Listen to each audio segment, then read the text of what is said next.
the 12th place eastbound as we come around. You look underneath the freeway here, and then underneath the parking structure, and right to the part of the convention center project, and back on LA Live, heading back down towards Pico. So as you see, this guy's just kind of circling the area. Been going on since about 12:30 out of San Bernardino. His trailer was taken from the area of Haven and 4th out in Rancho Cucamonga, and now back eastbound Pico by the convention center. And so, you know, he's been going for quite a while here. So don't know what his fuel status is as far as the truck, but that's the only hope we have right now, is that he'll run out of gas before he runs out of talent here driving and hits somebody. And now turning northbound, I believe this is Figueroa. He's on now, coming back down towards the 10 freeway behind the convention center. Just gonna let him come out from behind the convention center, so he's making all these turns. And there he is right there, popping out. Rich Brickett doing a great job on camera here, sticking with him as we go. And here he comes underneath the 10 freeway and going under the 10 freeway, heading down towards the USC. So, hey, Glenn and Lou, let me send it back down to you while I deal with LAX airspace as we work our way south.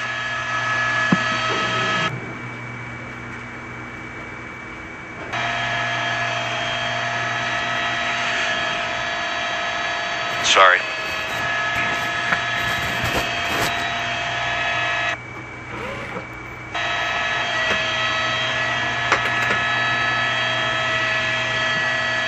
Yep.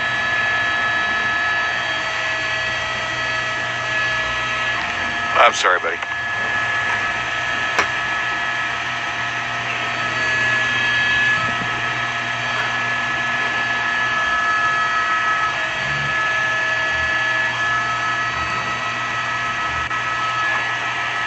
Is he going 2? Okay, back.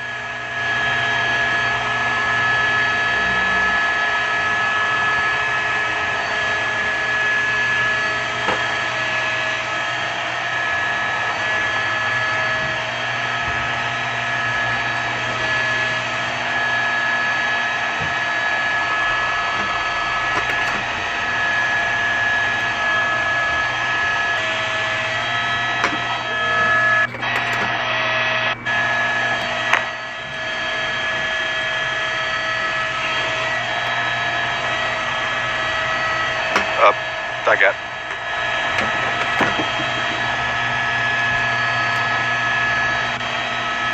Okay. Exiting 6. No. Yeah, he's north. Glenn, if you're hearing me, we're northbound 110, just went through 6. We're in that collector lane here, and now at 6th Street. Yeah, 6th Street eastbound from the 110.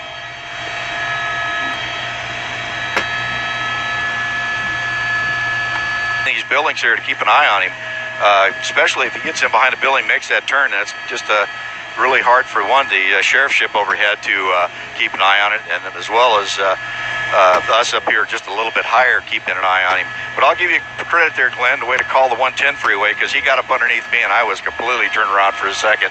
And for you able to figure that out, man, that was a good job on your part. But 10 free or the Figueroa northbound coming up on 3rd Street, just on the west side of downtown as he continues on.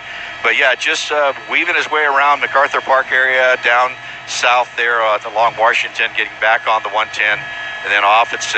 Now we're working our way back up towards the 101 freeway. So we'll continue here on, and then Figueroa is going to blend in with the 110 again if he doesn't make a turn ahead. But he's going right now, coming up to the 101 freeway.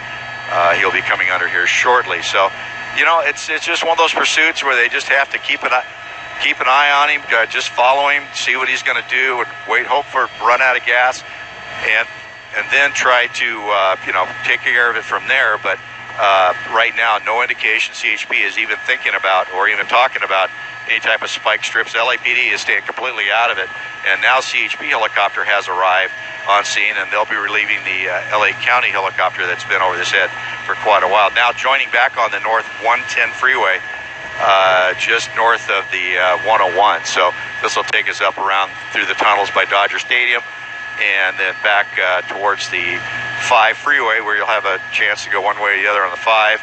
If not, straight up on into Pasadena, in that area where the 110 comes to an end. But you see here, he just holding that number 2 lane, not really speeding too much, staying with traffic, just kind of weaving his way around, and luckily not whipping that trailer all over the freeway as he tries to get away here. But CHP hot on his tail with 3-4 units behind him, as well as their now CHP helicopter overhead.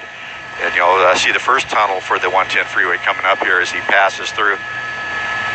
And also they're asking, CHP is asking the sheriffs to go ahead and back off, let them take the pursuit. I didn't see any sheriff's units in the pursuit on the ground. Normally, CHP will not take over pursuit until all allied agencies have come off that pursuit. They will not blend in. Like other agencies will blend in with each other. You'll have LAPD, LA sheriffs in the pursuit together, but CHP has a policy of their own that they will not pursue a car if the agency that started it, or as they call them, allied agency, stays involved. They will back out. But right now, for the CHP.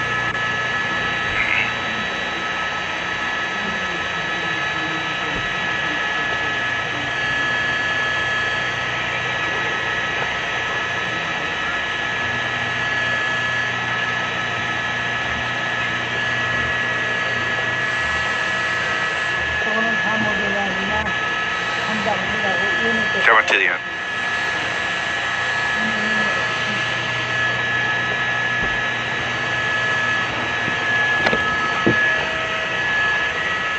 I got you too. I'm going to slide up next to you.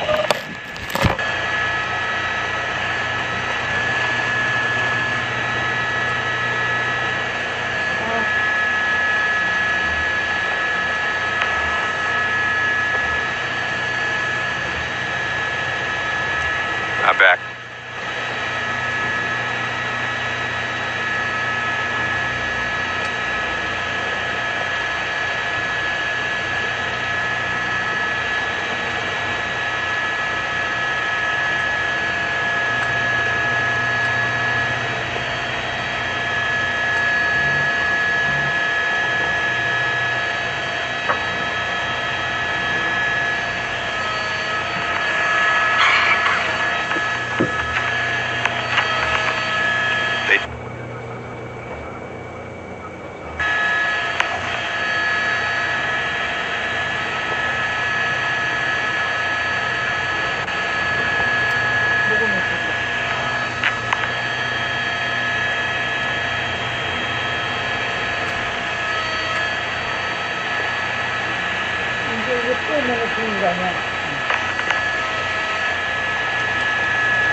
Colorado.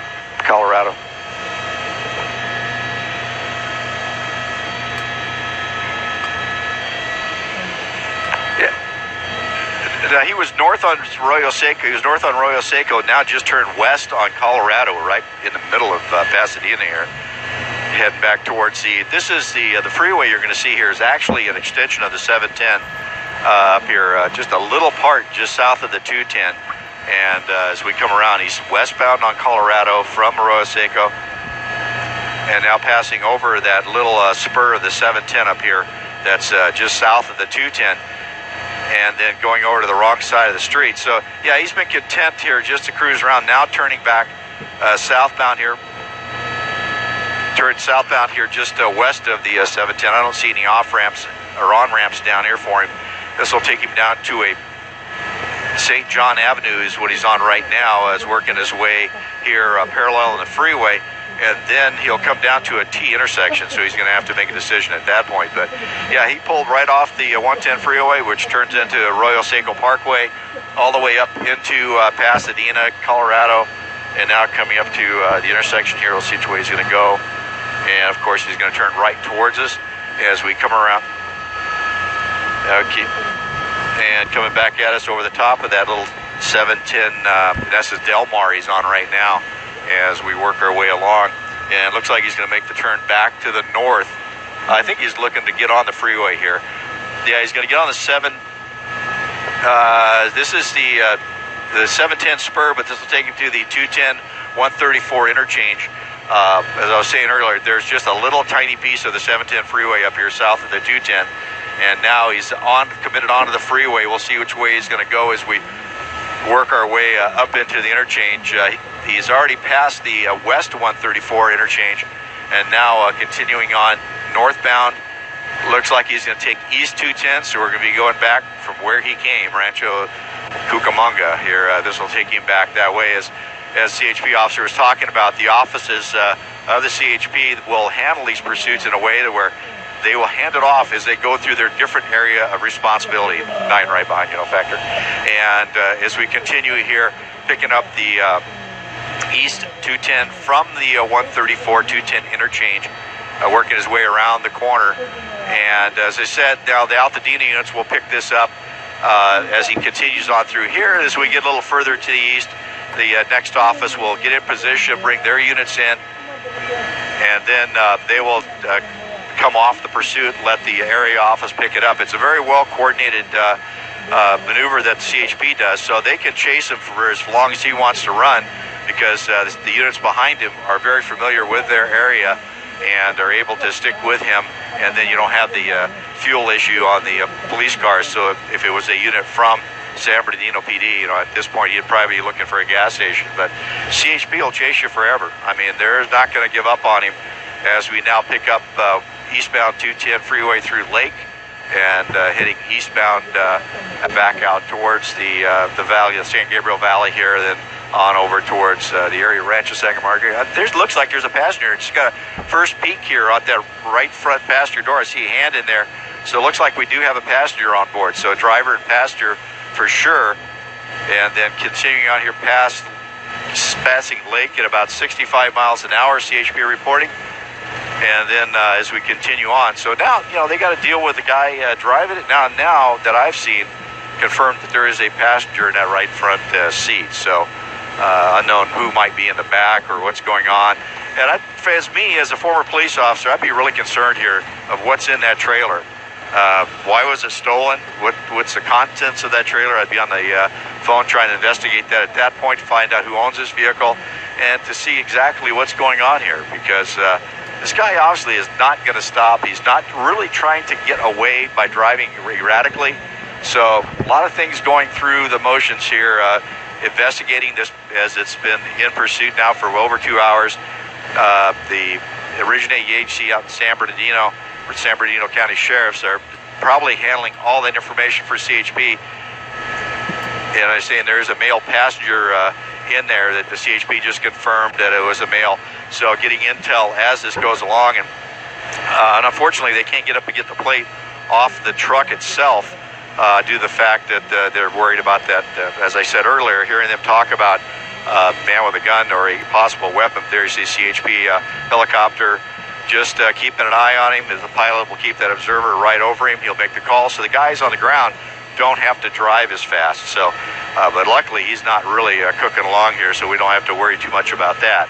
So as we continue on here, westbound on the eastbound 210, working our way out towards the Santa Anita area and work our way continuing on. And so it's anybody's guess where we're going to end up out east here as CHP follows this pursuit. Downtown down there, I mean, that's very easy to get lost down there and end up on a dead-end street, but he, luck must have been with him, or he may know the area, but he is really now picking up speed. He's going to be coming up on traffic here at Mitchell-Linda, and looks like he's going to try to get over that 4-lane to get around it, but traffic is definitely building right here at this intersection, but then right after that it picks up again. So trying to peek down in there. Rich is kind of peeking at this guy. It's a male. Looks like wearing a Pendleton flannel type shirt, and I can't tell exactly what he's doing, but it looked like he's pulling over to the right shoulder here just prior of Mitchell-Linda and coming to a stop. So great, perfect. Okay. Yep, got his hands out the window. I'm going to bring Sky 5 around, get on the other side of this, get a better look at it. And as we continue around here, CHP luckily got him stopped on the side of the road. Freeway completely shut down for them. And as we continue on here around, try to get him behind so we can see exactly what's going on with these two guys. And we're stopped on the freeway westbound just past the Mitchell-Linda off-ramp. So for whatever reason, he just came to a stop and pulled over, and CHP has got the freeway completely shut down as I bring Sky 5 around to get in behind him here so we can get a better look at what that driver's going to do. That see, he's coming out of the car with his hands up. It looks like he's complying. We're staying a little bit wide here so we don't have a problem. It looks like, well, he's just walking backwards like he's being directed, and they're... And as he says, looks like here he's actually complying, which is a great thing. Like I said, all he has to do is just follow the officer's orders, lift his shirt up so they make sure he doesn't have a weapon in his waistband, and then he'll do a little pirouette here back, and then they should have him come back some more to them. And there goes the hat. And as he backs up, no, they're going to put him down right there. Well, and now they got to deal with the passenger who had his hands out of the windows a few seconds ago. See if we can get him to come out as well and cooperate as this person did. So right now, this is a tough part of that pursuit. When it comes to an end, you have to react to those people in the car. So far, this guy is cooperating, but you don't want to fall into any sense of calm here to where you don't want to go out there and grab him, because you still got a guy inside the car and you don't know what's in the back of that truck. So they should, like, okay, they got him up, bringing him back, which they should get him back behind the car so you don't have to expose officers to that vehicle. And as he comes back, one officer will take charge of the driver. The others will keep an eye on that truck. And once they get this guy secured, they will then start working on the passenger. But at this point, it's really tough because you, like I said, as an officer, been through this many times myself, you have to react to what the guy does. So right now you see the arrest team coming up, and as he comes up on it, looks like he's patting him down a little bit. Should get him handcuffed here pretty quick. Let his partner pat him down. The other subject still in the right front seat, and it looks like he's going to should bring him up, bring him back behind the police cars,